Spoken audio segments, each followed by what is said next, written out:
Time for a deep dive into the one issue that matters most in a capitalist democracy: money.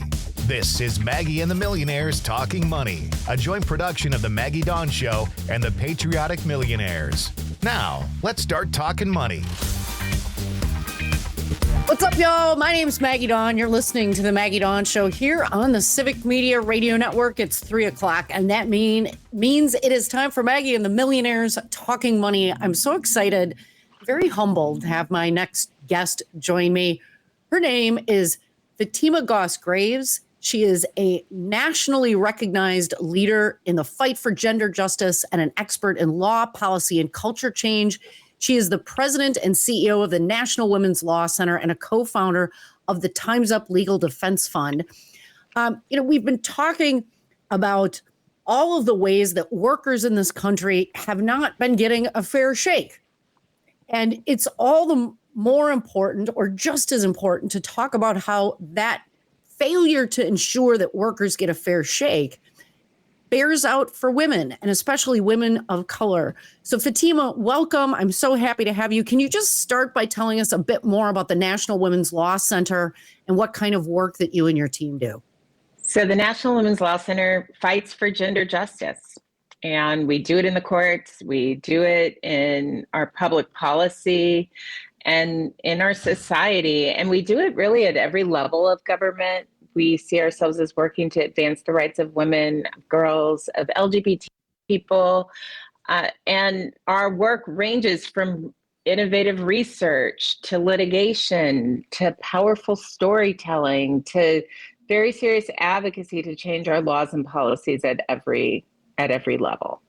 So people can check out our website at nwlc.org to see all the good work we do. But I'm just so glad to be with you today, talking about my favorite issues. Yes, they are my favorite issues as well. As a woman who worked in white shoe law and on Wall Street, I heard so many times that I wasn't going to get an assignment because I might get married and pregnant. I knew men who were bonused at levels far exceeding mine, though I worked many more hours. Now, those are nice problems to have because I was earning a big fat wage anyways. But certainly, I think many women have their own stories to tell. And I appreciate your fidelity, not just to the data analytics, but the storytelling. I have the sense that a lot of folks today think that the gender pay gap is a thing of the past. You know, it's sort of like when Obama got elected, it was like, oh, well, racism isn't a problem anymore. But that is simply not the case. How bad is the gender wage gap in America today? Yeah, we're not in a post-racial society. And the news flash is if we have a President Harris, we won't be in a post-gender society either. The truth is that the pay gap is pretty dramatic. And the idea of undervaluing the work that women do, and that is really what's at the heart of the gender pay gap. It happens in nearly every occupation. And unfortunately, for the first time in 20 years, this last round of data showed that the wage gap is actually widening. And that backsliding is especially big for Black women and for Latina women in this country. I'm really sad to say I am not surprised to hear that. What is causing the gap? So, there are a bunch of different factors that make up the gap. And for many years, people tried to disprove it. They tried to do all these studies to show there wasn't really a pay gap. The good news is people have stopped doing that and really started to laser in on how we fix it. So some of what causes the pay gap is maybe what you talked about, is the fact that women are more likely to be caregivers and they face a real penalty the moment they become parents. And that's been well documented, that the penalty that mothers face, that they make less upon that. And actually fathers make more, right? They get sort of a pay bump. So that's one of the factors that widens the pay gap. Some of it is that women are more likely to be concentrated in jobs that pay lower wages. They're the overrepresented in minimum wage jobs, underrepresented in many of the highest paid fields. But it is like good old fashioned pay discrimination, paying people less, even though they're doing the same thing, because you can, because there's so much secrecy and you can get away with it. And so all of that mixed up together means that we have a pay gap that's longstanding. But the thing that worries us is that in the aftermath of Roe being overturned, coming out of a pandemic, the fact that it has widened, and that should be an alarm bell for everyone. An alarm bell that everyone should be heeding as well. I think that the fact that underlying all of this in many ways is just straight up pay discrimination, and frankly, women not being taught to self-advocate, to ask for more, to demand more. And this is, there's lots of statistics that prove that up. But I wanted to lean into, Fatima, the role that race plays in the pay gap and these dynamics that we're talking about. How are women of color faring in our jobs economy as compared to everybody else? It really is disproportionately worse for many groups of women of color. For Black women who work full-time year-round, when their wages are compared to white men, their wage gap is only 66 cents on the dollar, or they make only 66 cents on the dollar, which is down from almost 70 cents. So we have seen a big backslide. For Latino women, it's 58 cents. That's the same for Native women, and white women make 80 cents on the dollar. So it's not like we should just be celebrating where white women are in terms of the pay gap either. We're in a place where it also translates to staggering losses over the course of a career. So those cents mean that for Latino women, they lose about 1.2 million over the course of their career. It really has a direct impact on, again, being able to make sure that your kids do a little bit better than you can. And one of the things, this is just my own editorial here, Fatima, it has always been a source of deep frustration for me as someone who considers herself a feminist, that the majority of the benefit of the gender equity movement going back to the 60s accrued to white women, right? And there wasn't enough focus and advocacy and lifting up of women of color. And we see that in those staggering numbers. I want to shift to asking you about policies that could help shrink the gender pay gap. And folks, if you're just joining us, my special guest is Fatima Goss Graves, a nationally recognized leader in the fight for gender justice and an expert in law, policy, and culture change. She's the president and CEO of the National Women's Law Center, which fights for gender justice in the courts and in public policy. You can find out more about what they do at nwlc.org. Fatima, what are some of the solutions?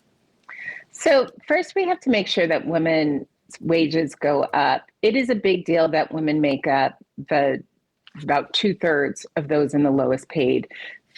And the minimum wage has not been raised in nearly 20 years. And for tipped workers, they haven't seen a boost in far, far longer. So raising the threshold would go a long way. The other thing is we got to make it more possible for women to do actually what they're already doing but taking a hit, which is both work and engage in care. So investing in high quality, affordable childcare, ensuring there's things like paid leave, ensuring that caregivers don't experience discrimination, protecting against pregnancy discrimination, people who get pregnant on the job and know that right away they're not going to get a promotion, that they might lose their job. We shouldn't still have that as a problem, but it's a problem that women fear constantly, and it shows up in their pay. And then the last thing that I'm just going to name is, women need to ask for more at the job for sure. They need to demand more, but it is really hard to negotiate your way out of the pay gap because most of that information lies with employers. We have to increase pay transparency so that the playing field is level. People are less likely to discriminate when there is some sunlight and they know that other folks will know exactly how they're paying. Yeah, having spent 15 years in government, I respected the heck out of the fact that you could look up the salary of anybody that I worked with, from the lowest paid worker to the highest paid worker. It was all out there in the public, and that does. Transparency always brings a level of accountability. You mentioned childcare and the fact that women overwhelmingly provide the vast majority of, whether it's childcare, elder care, all this massive care economy. What should we be doing? I know you mentioned a few things from an employer accountability standpoint, but what should we be doing to address really the care crisis in this country? That work goes largely unpaid or grossly underpaid. It's incredible to me. Yeah, I mean, the truth is, our care economy has largely been the invisible and underpaid labor of women, and it's not working anymore. And it's no secret that childcare and also elder care are tremendously expensive. Families can't afford them. And women are most likely the ones that end up sacrificing their careers, their wages to handle this unacknowledged caregiving for their family. And so we can actually invest in it. We can invest in it like it is the infrastructure that both powers our families and allows them to be stable, but powers our economy too. And we're going to have a big opportunity, I believe, next year when there is a big tax conversation around what to do as tax cuts expire, how to make the tax code fairer, to also talk about where are we as a country planning to invest. And I just will posit that investing in the care economy, the care that mostly women do, would be transformative for families, for the economy, and for women's pay and dignity. Couldn't agree with you more. How about a tax credit for women who are taking care of people in their homes, or elder care? It's the very least we can do. It is as important as bridges, tunnels, and roads. My special guest this half hour for Maggie and the Millionaires Talking Money is Fatima Goss Graves, a nationally recognized leader in the fight for gender justice, CEO of the National Women's Law Center, and a co-founder of the Time's Up Legal Defense Fund, which provides legal and media support to individuals who have been subject to workplace sexual harassment.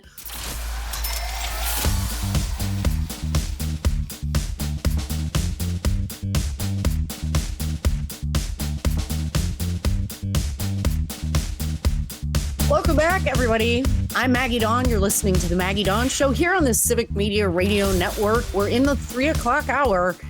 So that means it's Maggie and the Millionaires Talking Money. Really excited to have my guest today joining us. Her name's Fatima Goss Graves. She is the president and CEO of the National Women's Law Center, which fights for gender justice in the courts and in public policy. And she's a co-founder of the Time's Up Legal Defense Fund, which provides legal and media support to individuals who have been subject to workplace sexual harassment.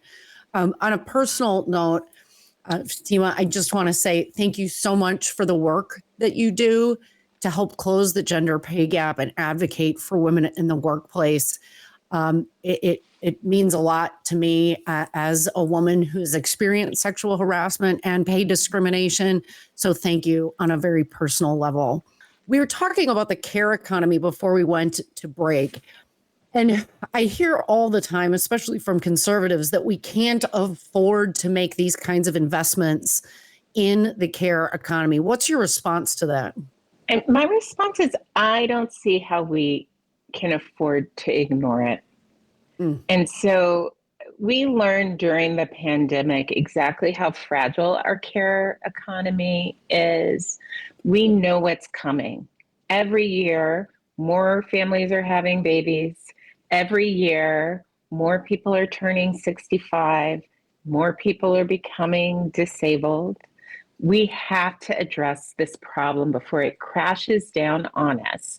And we know that we can raise the money to actually make these investments real by taxing the wealthiest individuals and mega corporations who've had it kind of too good too long at the expense of women and families. And I think people understand that it is unfair for the wealthiest corporations to not pay their fair share, why we're relying on underpaying women, largely women of color, or having women try to do it all as our public infrastructure for childcare. So we can make the investments in childcare, in aging care, in paid family and medical leave, in disability care, so that all of us can get what we need and deserve.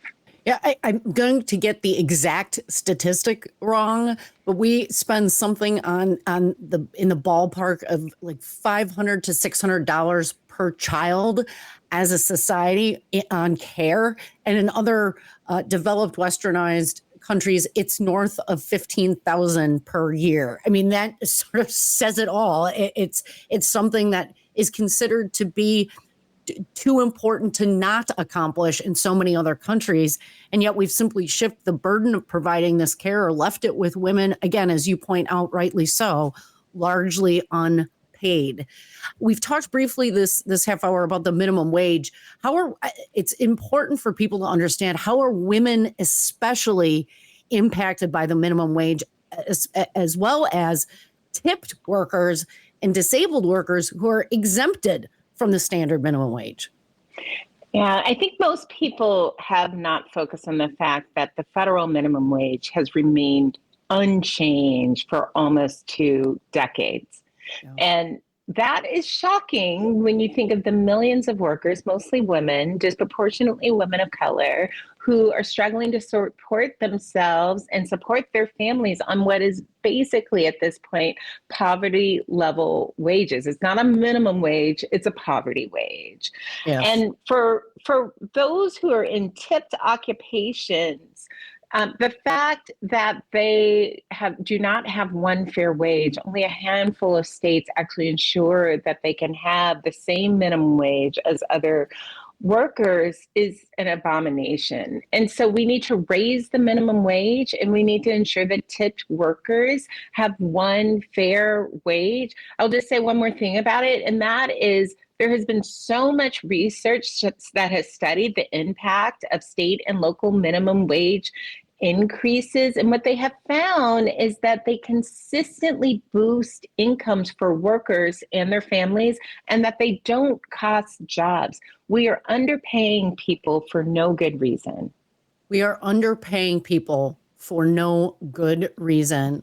So says Fatima Goss Graves, CEO of the National Women's Law Center and co-founder of the Time's Up Legal Defense Fund. Hear, hear. Given that you are co-founder of the Time's Up Legal Defense Fund, the last question I wanted to ask you this afternoon, Fatima, is your comments about the incredibly detailed and shocking to some criminal allegations that were levied just this past month against Sean Combs, otherwise known as P. Diddy. Yeah, it is shocking. And I think people have to sit with the idea that the level of abuse and violence was allowed to be really present and known. You now have all these people coming forward with what they knew at the time. The music industry really hasn't had their public reckoning. And I think people believe that there are some people who are too powerful for important things to happen. And what I would say is, it doesn't matter who you are.